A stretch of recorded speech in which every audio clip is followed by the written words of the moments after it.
وتت فتسيونيو تعايت حروف وبواتيو بعطية نبنة فار تعاي تشوف يونا بس ياو خروف سينيام بي تيواتيا دواها تسفيت سنغير وفينا من بيت من ادخل عمري ردت نجن تعا ين يست حرد شير باشدي نيني بقى حج ستي عدت خين حبينت يويش هو متربش ايه بايانو انا بكيان ينزع عمر تسي سنن افهن هاي عاوني باد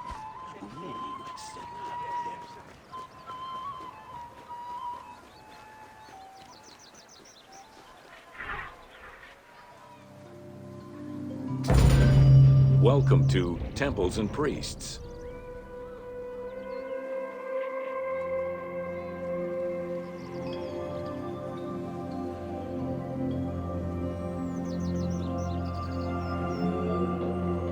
From its foundation, the city of Memphis favored worship of the god Ptah.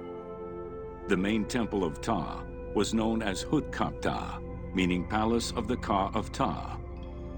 The name of the temple, translated into Greek as Aegyptos, would eventually evolve into the modern name Egypt.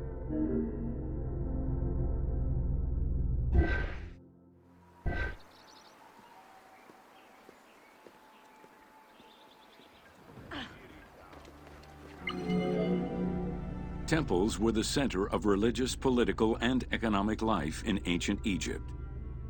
These sacred places were viewed as the literal home of the gods and goddesses. As such, every aspect of them required care and reverence, all of which was accomplished through elaborate ritual.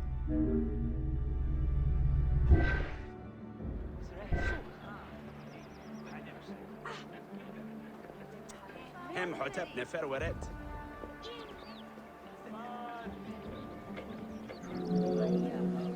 Located in the center of Memphis, the Temple of Ptah was the most prominent and imposing building in the city.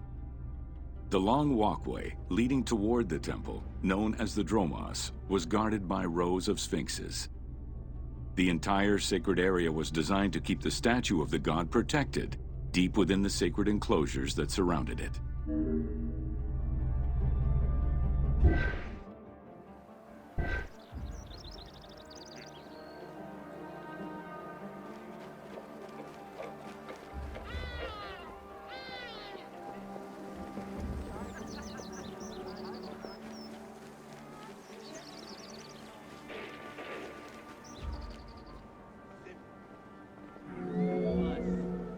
The Dromos opened into a courtyard, with the surrounding portico graced with columns carved to resemble palm trees.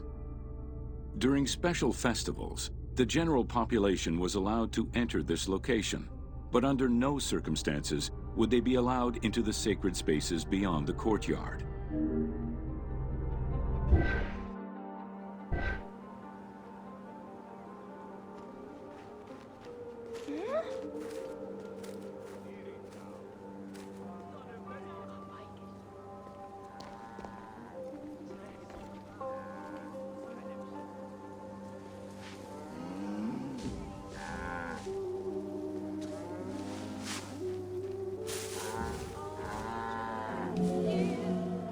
The Memphis Alabaster Sphinx was discovered in 1912, almost completely buried in water and sand. 8 meters in height and weighing in at roughly 90 tons, it is still mounted on its original pedestal. Though it is called the Alabaster Sphinx, it was in fact carved from common calcite rock, which is similar in appearance and texture to alabaster.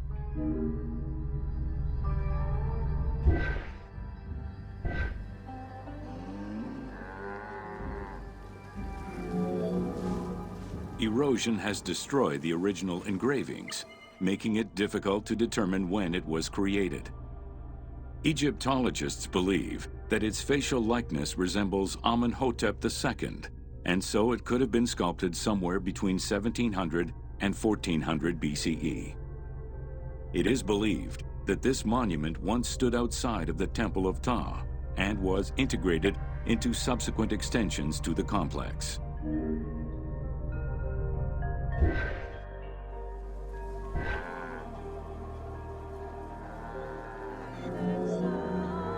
The size of the imposing sculpture reflects the importance it had to the temple during the New Kingdom. This Sphinx is one of the few remaining artifacts from the ruins of Memphis to survive.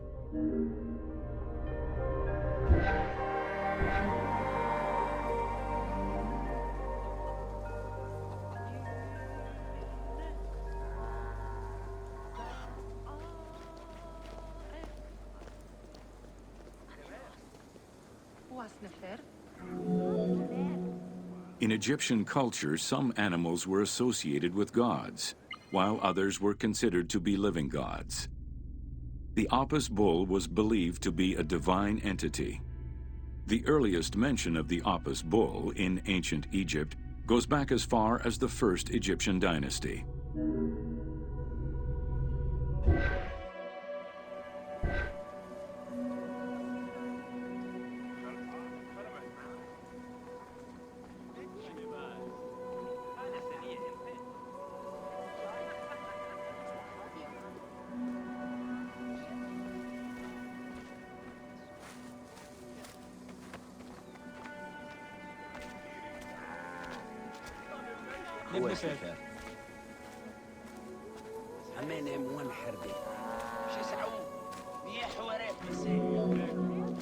Originally the symbol of fertility, the Apis bull was linked to the god Ra, with the image of the sun carried between its horns.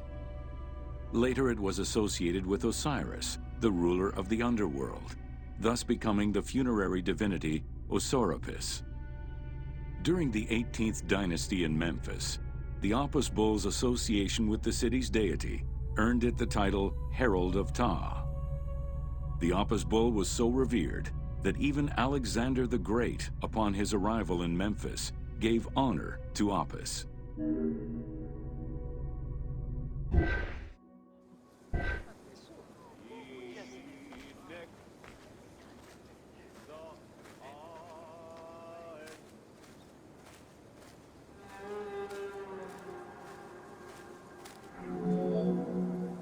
The Apis bull lived with its harem in a sacred barn located in an enclosure in the Temple of Ptah.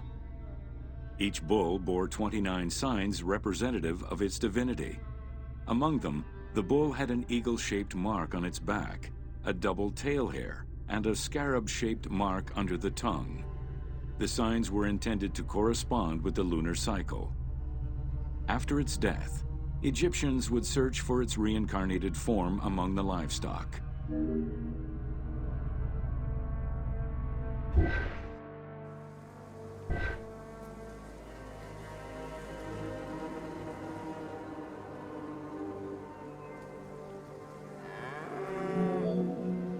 Like other living divinities, the mortal incarnation of the Apis bull was prayed to, and when it died, it was given a luxurious funeral, which included mummification. Until the reign of Ramses II, the Apis bulls were buried in individual graves in Saqqara. During the 26th dynasty, the bodies of the bulls were buried in enormous stone vats in the underground corridors of the Serapeum of Memphis.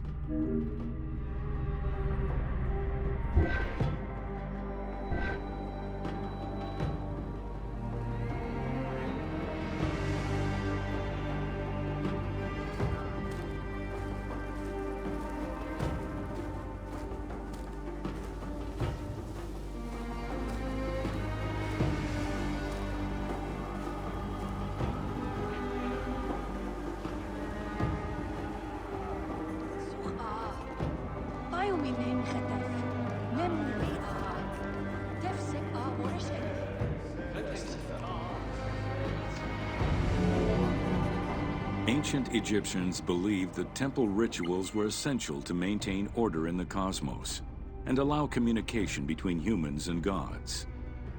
The pharaoh was required to bring offerings as part of a twofold promise made to the gods: to remain a just ruler and to prevent chaos from entering Egypt.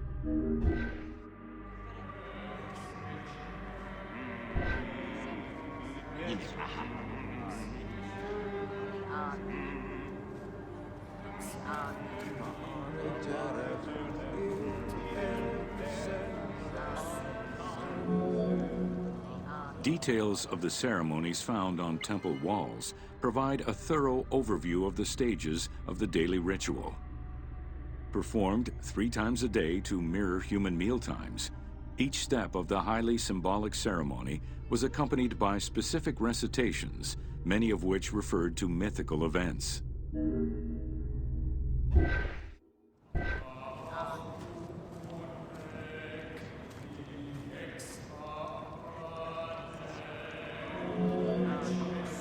The high priest would first awaken the sleeping god with a chant. Then the seals of the shrine's doors were broken and the bolts drawn back. The act of swinging open the doors was a symbolic gesture where sight was granted to the deity. The priest would then bow and kiss the ground.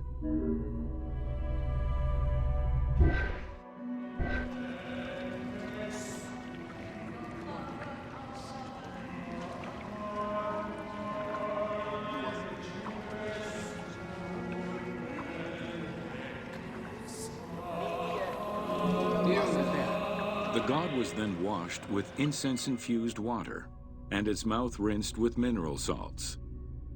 The cleansing was followed by adorning the statue with jewels and royal garments. The final ritual required the priest to sweep away any footprints in order to prevent evil from approaching the god.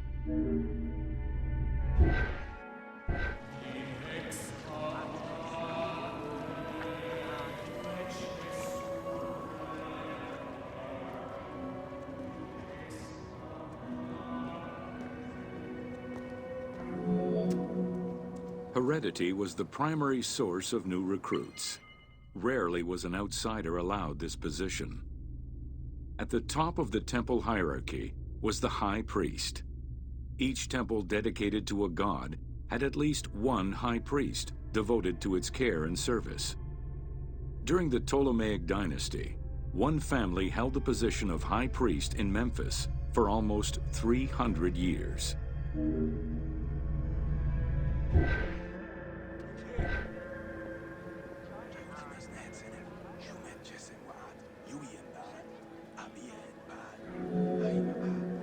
High priest candidates made their way up the ranks of the temple hierarchy. The one chosen to occupy the lofty position of high priest was usually confirmed by the pharaoh. Several of the high priests were also important officials in the government. Families sharing the highest priesthood titles tended to make many alliances, thereby gaining more land and wealth. Shifting balances of power sometimes resulted in more or less open conflicts between the priesthood and the pharaohs.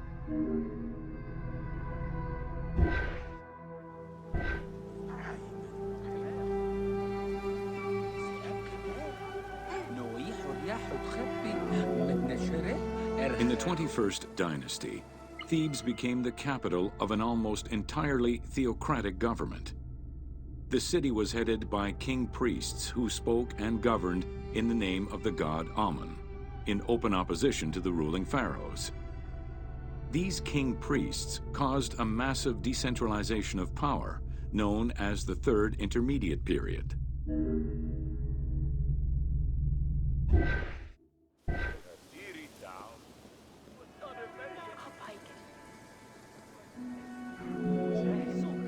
The educational institution in ancient Egypt was known as the House of Life. Attended by the offspring of the elite and the clergy, it was a place tailored to the social status of its attendees. The earliest references to this type of institution date back to royal decrees of the Old Kingdom.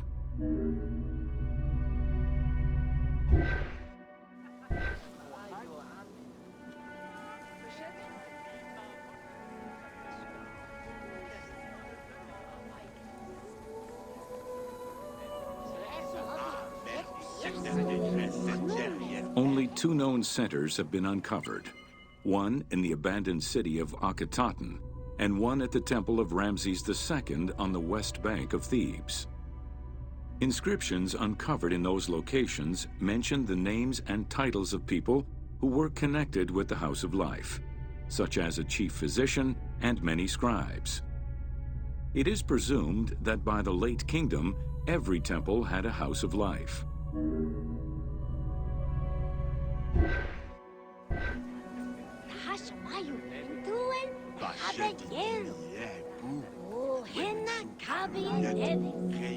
The House of Life offered training for the elite, destined for occupations such as astronomers, doctors, veterinarians, diplomats, architects, translators, or theologians. Some institutions focused on specific disciplines, making them a central hub for the country.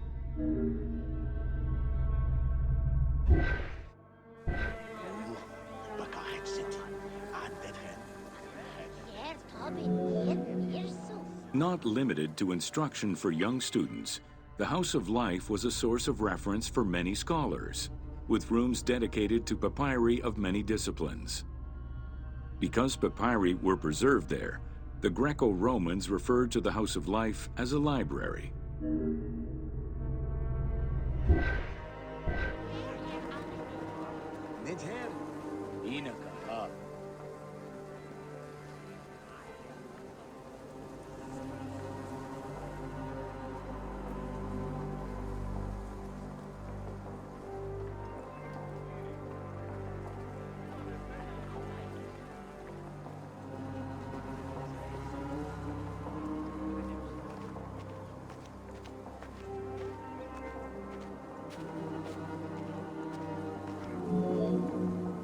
Ancient Egyptian economy was based on an unequal system of redistribution of goods.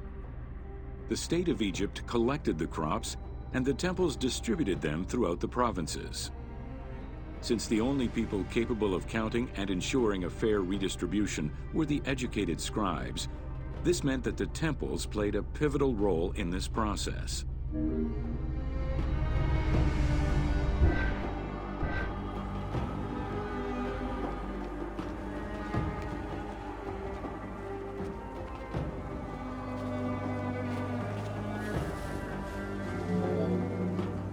There are records of pharaohs making offerings of large tracts of land and animals to temples in order to maintain their favor.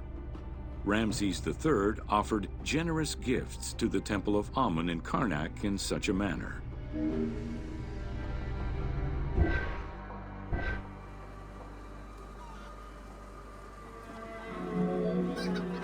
Palaces, warehouses, and granaries were built inside the temple compound to better control the redistribution of goods.